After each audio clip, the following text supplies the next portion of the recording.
Uma boa tarde para todos vocês. PUC TV Esportes no ar, dia 20 de março. E hoje vamos falar muito da última rodada do Campeonato Goiano. E o destaque ficou pro Vila, gente, que depois de 8 jogos sem vencer, venceu o Grêmio Anápolis. E não foi só com um gol, não. Foi com 3 gols. André, boa tarde. Como é que você está? Boa tarde, Luciano. Um abraço para você ligado no PUC TV Esportes. Que isso, hein, Vila Nova? Se despediu com vitória da primeira divisão, né, do futebol goiano. Acho que deu até para dar uma animada aí para os torcedores, né? Para os 120 pagantes, né?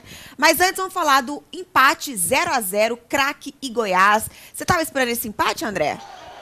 Era um resultado bem provável, sim. Era? Eu acreditava que esse resultado poderia acontecer, sim. E o Goiás fora acabou de casa, empatando, né? Fora de casa. Foi um resultado interessante, sim. A gente pôde ver que os dois times tiveram chances, né? Não foi só o Goiás. E o Goiás jogou mais. O Goiás criou mais oportunidades, criou mais chances do que a equipe do Craque. O Craque, ele conduziu o jogo, porque ele ficou sabendo lá que o Anápolis estava empatando com o Atlético e depois que o Vila Nova estava vencendo o Grêmio. Uhum. E com essa combinação de resultados, ele estava permanecendo na primeira divisão apenas com empate com a equipe do Goiás. Então, dessa forma, ele conduziu o jogo, administrou a partida, administrou o 0-0. O Craque, apesar das dificuldades desde o início do campeonato, greve, dificuldade financeira, permanece na primeira divisão do Campeonato Goiano. Mais um ano passou sufoco, né? Mas aí no final conseguiu reagir na competição. E para o Goiás, esse resultado pouco interessava. É isso. E agora vamos falar de um jogo que interessava muito o Grêmio Anápolis, mas quem aproveitou, gente, foi o Vila. Com 120 pagantes dentro do Serra Dourada ontem à noite, o Vila venceu o Grêmio Anápolis por 3-1.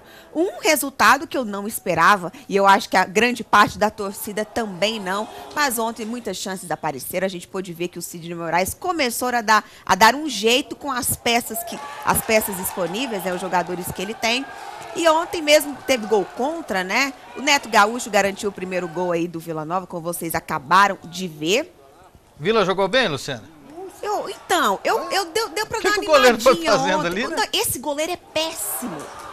Ele é muito ruim. Eu não sei se foi a primeira vez que ele foi tão mal no Campeonato Goiano, mas ontem ele não deu sorte não, viu? Muitos erros. Teve gol contra também. Esse aí, ó. Esse aí foi contra. Do Henrique, né? Eu tinha entendido que tinha sido gol do Rafael Oliveira, mas deu o Henrique lá. O Henrique ex-Vila Nova, né? Jogou no Vila.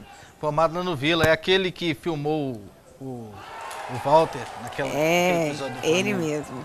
Então, aí, ó. Vila Nova vence o jogo. Despedida triste, né, do Vila no Campeonato Goiano, e agora Vila vaias na primeira divisão, possivelmente em 2016. André, deu para dar uma animada aí com essa vitória? Pelo menos para alguns torcedores que eu conversei ontem, deu para dar uma animada. O peso que os jogadores estavam tendo nas costas diminuiu com essa vitória. Pelo menos o Rafael Oliveira menos não disse. Termina o campeonato na última posição, né? Seria pior, né? Vamos falar do outro jogo? Anápolis e Atlético, que também ficou no 0-0. Placar idêntico ao do Craque e do Goiás. Vamos ver aí imagens do jogo que aconteceu lá no Jonas Duarte, né? Isso. E aí, como é que foi esse jogo, André? Chances os dois times tiveram? Os dois times tiveram muitas chances no decorrer do jogo. O Anápolis um pouquinho mais. O Anápolis precisava do resultado. Com a combinação de resultados só dependia dele. Até o último minuto, o torcedor do Anápolis acreditando que o time poderia vencer a partida. Só lembrando, eu disse agora há pouco que o Vila não ficou na última posição, acabou ficando sim na última posição. A penúltima foi do Anápolis com 14 pontos, e em último o Vila Nova com 13. Ontem o Anápolis conquistou mais um ponto, né? Empatou com a equipe do Atlético.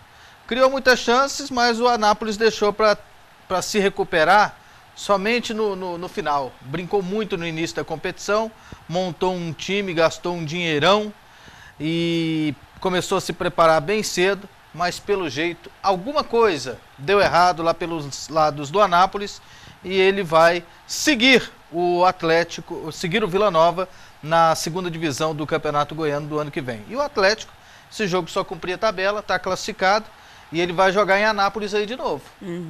Vai jogar em Anápolis de novo, no jogo de volta da decisão da semifinal contra a Anapolina. É isso aí. Outro jogo que aconteceu foi o Goianese da Aparecidense, e o Goianese acabou vencendo dentro de casa, né? A torcida bem pertinho ali. Acho que o que atrapalhou muito a Aparecidense foi a torcida. E o Aparecidense jogou ou não, André? Faltou futebol ontem? O Goianese que jogou. A Aparecidense não tinha mais nada a ver com o campeonato. Já tinha escapado do rebaixamento, não tinha nenhuma chance de classificação. E para o Goianese o jogo valia uma vaga na semifinal. O Trindade estava só torcendo contra a Aparecidense, não estava na rodada. O único papel do Trindade era secar o Goianese e acabou não dando certo. O Goianese venceu o jogo, se classifica e vai pegar o Goiás na semifinal. É isso aí, André. Em relação a situação do Vila, né? Ontem até estava conversando com o Sidney Moraes e realmente vão acontecer dispensas. Para você, na sua opinião, qual jogador deve continuar jogando pelo Vila pela Série B? Eu acho que eles têm que manter a maior parte do elenco. O problema do Vila nem foram tanto as contratações feitas, foi a falta de contratações. Por exemplo, perdeu o Thiago Marinho, não trouxe nenhum para o lugar. A altura do Thiago Marinho, né? Não trouxe.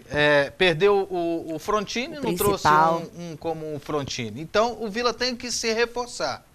Eu acho que deve acontecer dispensas, até para composição de elenco. Eles têm que pesar, ver quais jogadores têm capacidade para uma Série B. Por exemplo, eu acho que a situação é difícil para um Vando. É complicada para o Vando. O Vando é ídolo do Vila Nova e tudo, mas a Série B vai ser um pouco puxada para ele.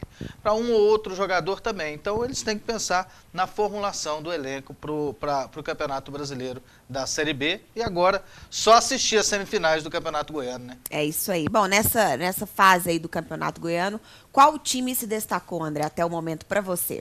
O Goiás foi o grande time do campeonato. Isso a gente já sabia, né? Grande time da competição. O Atlético está crescendo agora no final. A surpresa do campeonato é a Anapolina. A Anapolina é a grande surpresa da competição. A Anapolina é forte para essa semifinal. O jogo é muito complicado para o Atlético. A Anapolina chegar na final não será nenhuma surpresa. E o Goianésia correu por fora e chegou na semifinal do campeonato. Agora, no sábado, tem o jogo entre Atlético e Anapolina, no estádio Serra Dourada. Eu imagino que o Atlético é favorito por jogar em casa, só que a Anapolina tem a vantagem dos dois resultados iguais ou 2 empates. Isso pode fazer a diferença no jogo de volta, que será no outro domingo.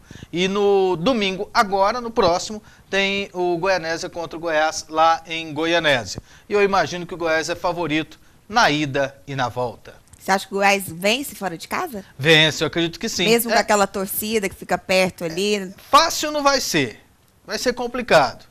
A pressão vai ter. Lógico que dentro desse jogo a probabilidade de um empate ela se torna um pouco maior. Agora, eu não imagino o Goiás perdendo para o Goianésia. Para mim, o Goiás é favorito contra qualquer time do futebol goiano em qualquer lugar, estando com o time principal. Por exemplo, ontem não estava com o time principal contra a equipe do Craque. E na situação atual, o Goiás hoje pode ganhar o campeonato invicto e sem precisar vencer mais nenhum jogo. Porque se ele empatar as duas com o Craque, ele se classifica. E se ele empatar as duas com o Atlético ou a Anapolina, ele conquista o título do Goianão 2014. É isso aí. Para o Goiás foi muito fácil o campeonato goiano, mas tem que começar a mudar visando a Série A, né, André? Tem que reforçar. O campeonato tem um nível, é lógico que às vezes as pessoas falam, o campeonato goiano não serve de base. Serve sim. Acho que quem não dá conta de jogar o campeonato goiano não vai dar conta de jogar o brasileiro, né? Então, eu acredito que sirva de base isso sim, que o Goiás tenha que observar no campeonato. Quem não deu conta de jogar no campeonato goiano, provavelmente não vai dar conta de jogar no campeonato brasileiro. Mas se a gente for imaginar também por outro lado, o nível do futebol brasileiro está muito equiparado em vários estados. E a diferença também não vai ser muito grande não. O Goiás está no caminho certo. É isso aí. Mais alguma novidade, André? Agora é aguardar as novidades. O Vila Nova deve anunciar contratações até o final da semana.